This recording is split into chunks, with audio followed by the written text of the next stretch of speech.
And I wanted to come on today and talk a little bit about the craft of memoir. And first, a little bit about me. I'm the author of Into the Soul of the World: My Journey to Healing, which came out in 2023 from Hachette.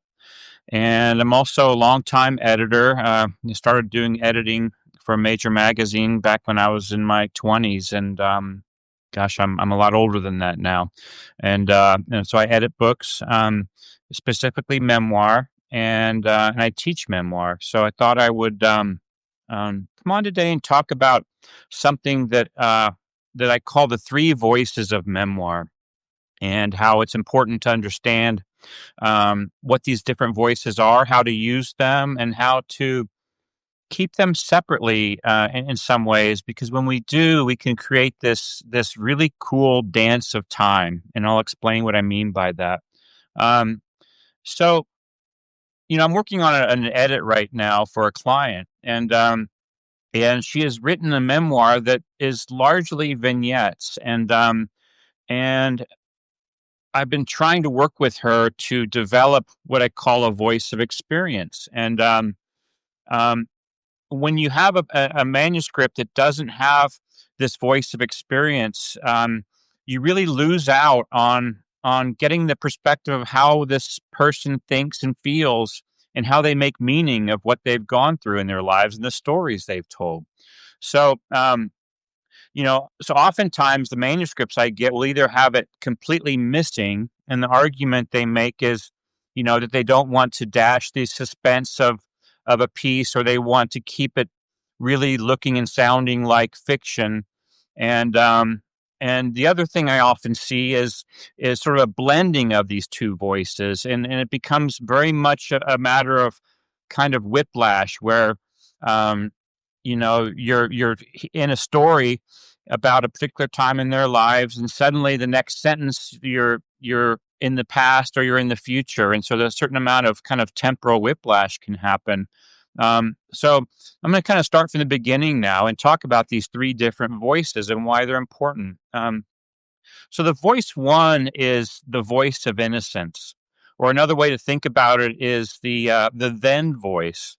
And this is our primary storytelling voice. And in this voice, we sort of crawl into the mind of that younger person that you're describing.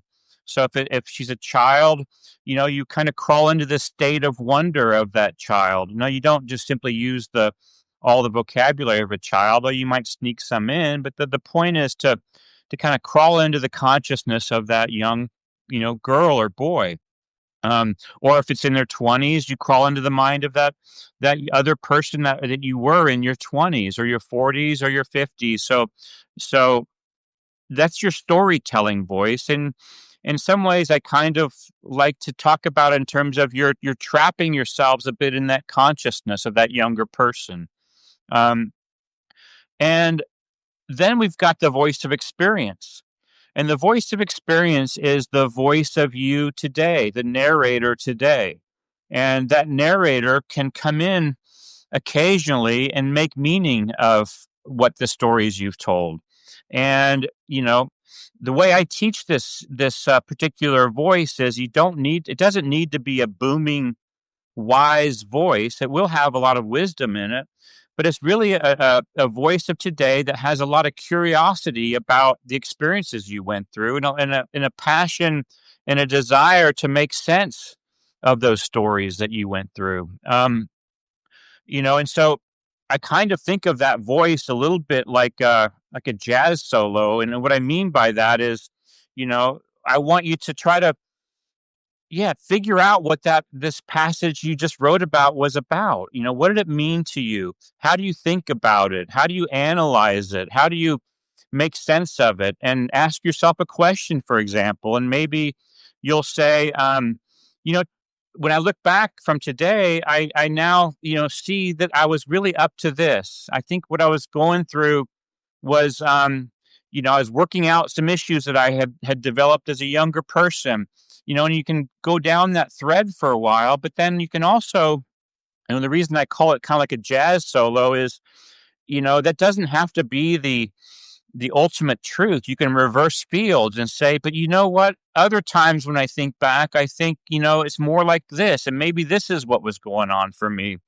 So you have this voice of experience, this voice of wisdom, but it doesn't need to be a perfect voice. You don't need to kind of clear your throat every time you use it, and sort of think of it like the voice of God or something. It's a flawed you're a flawed human, and we want you to kind of work with it and make meaning on the page almost in real time.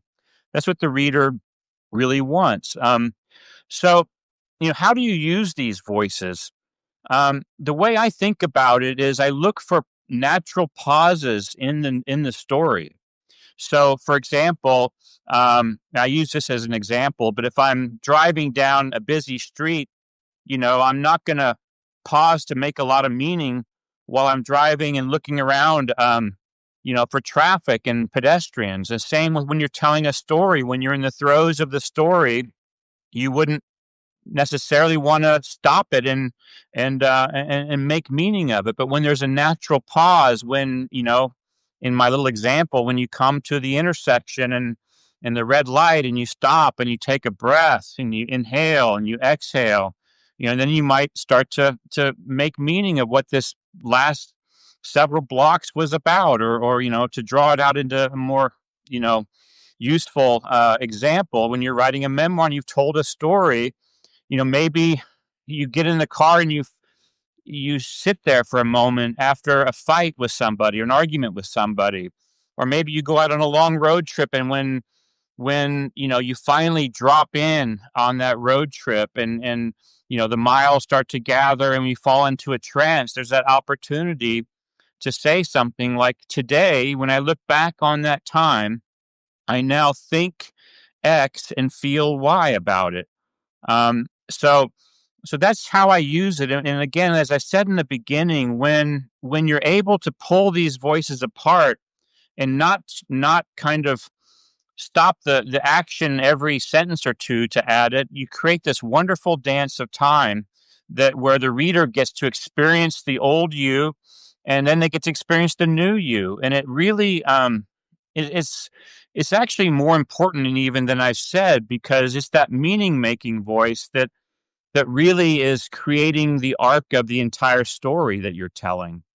Vivian Gornick, in her famous, book about memoir writing called "The Situation and the Story," just talks about how that's how we can mold the story, by occasionally coming in with this voice of experience and saying, when I look back on that time, I now see, this is what was going on for me. And I didn't know it then, but I would soon learn something new. And that kind of adds a little bit of fuel to the fire of your narrative. I'll talk about this talk is called The Three Voices. So I've talked about the voice of innocence and the voice of experience. But the third voice I think about is I kind of call it a journalistic voice, or a educational voice. And so, if in my book, for example, Into the Soul of the World, the first half of the book is largely about my career as a travel writer. And so I will sometimes come in and explain, some of the ins and outs of travel writing. I was also at that time suffering from, you know, post traumatic stress disorder, and was taking a lot of medications, which is what part of this book is about, in my recovery from that. Um, and so, that I have a chance and opportunity to educate people on, some of the nuts and bolts of PTSD, or some of the nuts and bolts of psychiatry and medication. And later in the book, um, the book turns more towards spiritual seeking. Um, and I have a chance there to educate people about some of the spiritual traditions that I was exploring at the time. So it's just sort of a voice that comes in and helps educate, and helps make your book be about more than just you. So, and that's an important thing, to make your book about more than just you, because there's a whole world out there. And So, and the reader wants to connect with you and with your worldview and your view of moving through that world. So I'll pause there. But the three voices are the voice of innocence, or the then voice, the voice of experience, or the now voice, you as the narrator. And that third voice is that repertorial, that journalistic or educational voice where you have that opportunity to come in and do some educating. So that's my little craft talk for today. I want to leave you with a prompt, and I want that the prompt to help you explore these ideas. So I'd like you to take something you're working on, um, take a narrative passage you're working on, and first step it would be to try to make sure that you're writing that in the voice of innocence. Try to come go in and delete things that are adding you know consciousness from today and kind of delete it out of that story so that you have a nicer natural narrative of that younger person in the mind of that person. And then I want you to try to find a pause. And that could be the end of the narrative, the story, or you can find a pause somewhere halfway through, and start to add in this voice of experience, this voice of you today, sitting at your computer, trying to make sense of the journey you've been on. And so that's the prompt, and I'd like you to experiment with that, and just know that again, as I mentioned, when I'm editing manuscripts, there's a real tendency with new memoirists to kind of conflate those voices, and it really kind of junks up the narrative. So that's my invitation to you, is to do a little work on that. And it's been a joy to be here today.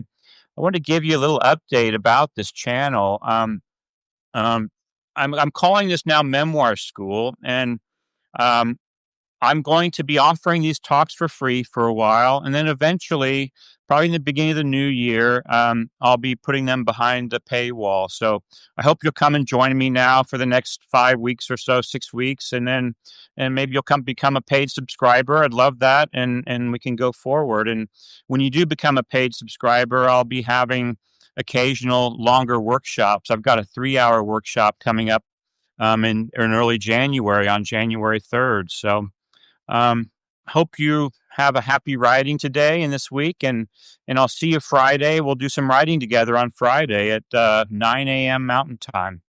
I'll talk to you very soon.